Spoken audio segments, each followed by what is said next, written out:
దేవరతో కొరటాల కొట్టాడయ్యా. అసలు ఈ రేంజ్ కథను ఊహించలేదు. ఆచార్య లాంటి డిజాస్టర్ తర్వాత ఇలాంటి హిట్ ఇవ్వడం చిన్న విషయం కాదు. నువ్వు కేక అంటూ తారక్ అభిమానులు కొరటాల శివను తెగ పొగిడేస్తున్నారు. నిజమే, ఫ్యాన్స్ చెప్పేదానిలో వాస్తవం లేకపోలేదు. డైరెక్టర్స్ ఏదైనా ఓ బ్లాక్ బస్టర్ హిట్ ఇచ్చారంటే ప్రేక్షకులు ఆ దర్శకులపై ప్రశంసలు కురిపిస్తారు. కానీ అదే డైరెక్టర్ నుంచి ఒక్క ఫ్లాప్ వచ్చినా వారిపై నమ్మకాన్ని వదిలేసుకుంటారు. నెక్స్ట్ మూవీస్పై కూడా ఆ ఎఫెక్ట్ పడుతుంది. వారు తీసేది ఎంత పెద్ద స్టార్స్తో అయినా సరే ప్రేక్షకుల్లో ఎక్కడో ఓ దగ్గర కాస్త సందేహాలు ఉంటాయి. కానీ అదంతా ఒకప్పుడు, ఇప్పుడు లెక్కలు మారిపోయాయి. ఈ లెక్కల వెనుక తారక్ అనే లక్ ఫ్యాక్టర్ ఉంది. దర్శకుల ఫ్లాప్స్కు హిట్ అందించడానికి తారక్ ఉన్నాడు. ఇదే దేవరతో ప్రూవ్ అయింది. సరే, దేవర బ్లాక్ బస్టర్ హిట్, తారక్ కూడా తన ప్రాజెక్ట్స్తో బిజీగా ఉన్నాడు. మరి కొరటాల పరిస్థితి ఏంటి? కొరటాల దేవరతో బౌన్స్ బ్యాక్ అయ్యాడు. దీంతో ప్రేక్షకుల్లో ఈ దర్శకుడి కథ పైన, మేకింగ్ పైన నమ్మకం ఏర్పడింది.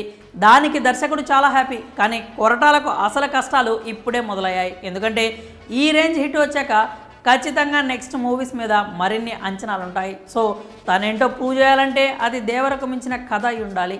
అలాంటి కథ తీయాలి అంటే ఖచ్చితంగా దానికోసం టైర్ 1 హీరోలనే ఎంపిక చేసుకోవాలి. ఇప్పుడు టాలీవుడ్లో ప్రభాస్, తారక్, చరణ్, అల్లు అర్జున్, మహేష్ బాబు వీరంతా మోస్ట్ వాంటెడ్ హీరోస్.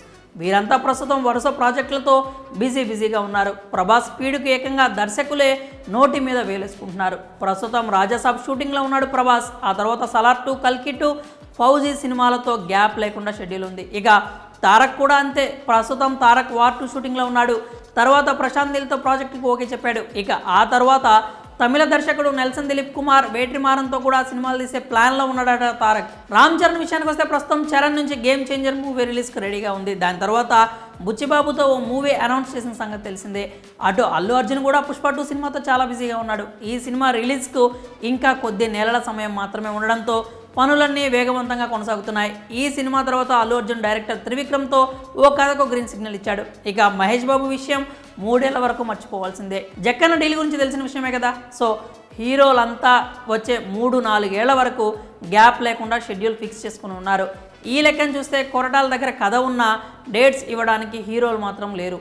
ఏదేమైనా ఈసారి కొరటాల నుంచి వచ్చే కథ మీద మాత్రం భారీ అంచనాలే ఉన్నాయి. మరి ఈ గ్యాప్లో కొరటాల దేవర 2 కోసం ఇంకాస్త బలంగా కంటెంట్ను ప్రిపేర్ చేస్తాడో లేదో కొత్త కథలతో వేరే హీరోల దగ్గరకు వెళ్తాడో చూడాలి. మరి ఈ విషయంపై మీరేమనుకుంటున్నారో మీ అభిప్రాయాలను కామెంట్స్ రూపంలో తెలియజేయండి.